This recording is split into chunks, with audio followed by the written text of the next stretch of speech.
एक सामान्य परिवार में जन्म लेने के बाद हमारे मुख्यमंत्री आज पूरे प्रदेश का नेतृत्व कर रहे हैं।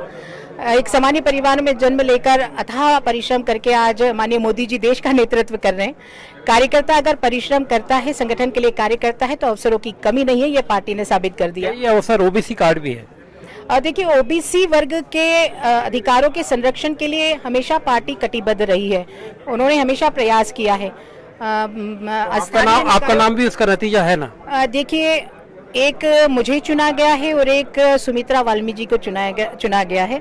सबका साथ, सबका विकास में हम लोग विश्वास करते हैं और ये प्रमाण के लिए आवश्यकता है आपको मेरा और सुमित्रा जी का नाम आपके समक्ष। ओबीसी भी मानेंगे आप? ओबीसी कार्ड भी मतलब निश्चित ओबीसी वर्ग के उत्थान के लिए और उनके अधिकारों के संरक्षण ने पार्टी ने हमेशा किया। अगर पार्टी बोलती है कि हम स्थानीय निकाय के चुनाव बिना ओबीसी आरक्षण के नहीं करेंगे, तो उन्होंने प्रयास भी किया उसके लिए, उसमें सफलता भी प्राप्त हुई।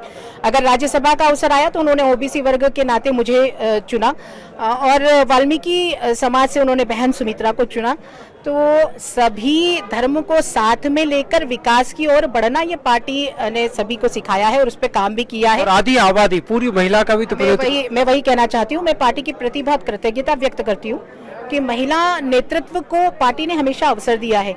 एकमात्र भारतीय जनता पार्टी ऐसी पार्टी थी जिन्होंने स्थानीय निकाय में 50% आरक्षण महिलाओं को दिया और आज तो मैं यूं कहूंगी कि 100% उन्होंने महिलाओं के खाते में अपने सारे अधिकार दिए। नहीं, कार्य की उम्मीद रहती है, पदों की उम्मीद नहीं रहती। वो तो भारतीय जनता पार्टी कार्य का आकलन करती है, व्यक्ति का आकलन नहीं करती है। कार्य अच्छे हैं तो कोई भी आ सकता है इस जगह पर।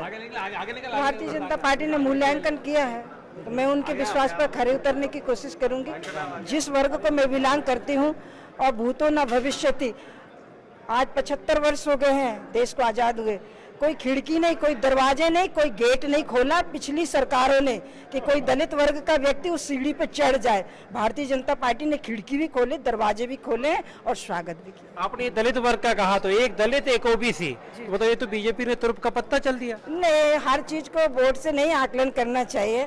मैं ये चाहती हूँ कि भारतीय जनता पार्टी ये संदेश समाज को देना चाहती है कि इस वर्ग का भी राष्ट्र को की मुख्य धारा से जुड़ सकता है। ये दो महिलाएं मध्य प्रदेश। जी। तो इसको कैसे देखती हो? दोनों महिलाएं समाज कल्याण के लिए, प्रधानमंत्री की योजनाओं के लिए, माननीय मुख्यमंत्री जी की योजनाओं के लिए जनता तक पहुंचाने का कार्य करेंगे। वो हमारा जो विश्वास पार्टी ने हम पर व्यक्त किया, हम उस पर कोशिश करेंगे खरे उतरने आपके विरोधी पूछ रहे हैं कि आपका योगदान क्या है, आपको क्यों चुना गया? अब देखिए, पहली बात तो मैं योगदान उनको कैसे दिखेगा, क्योंकि उनका भी कोई योगदान नहीं है। राष्ट्र के लिए भी योगदान नहीं है, समाज के लिए भी योगदान नहीं है, तो वो क्या जाने योगदान की कीमत। योगदान की कीमत हम लोग के रात को 12 बजे यदि कोई गरीब दरवाजा खटखटा दे तो उसको विश्वास होता है कि भारतीय जनता पार्टी की हम कुंडी खटखटाएंगे तो उस परिवार को रात को 12 बजे दरवाजा खुलेगा। ये जनता का विश्वास। राज्यसभा में पहुंचकर क्या आप कहेंगे, मतलब क्या आपका मकसद है, क्या आपका कि अब हाँ मैं बतौर राज्यसभा सांसद ये करना चाहती हूँ? मैं आवाज हूँ, दलितों की आवाज हूँ, दलितों का मंच हूँ, इसलिए भारतीय जनता पार्टी ने नियुक्त किया है। मैं उनकी आवाज बनकर अपनी पार्टी के सामने रहूंगी, उनका मंच बनकर अपनी पार्टी के सामने रहूंगी। यही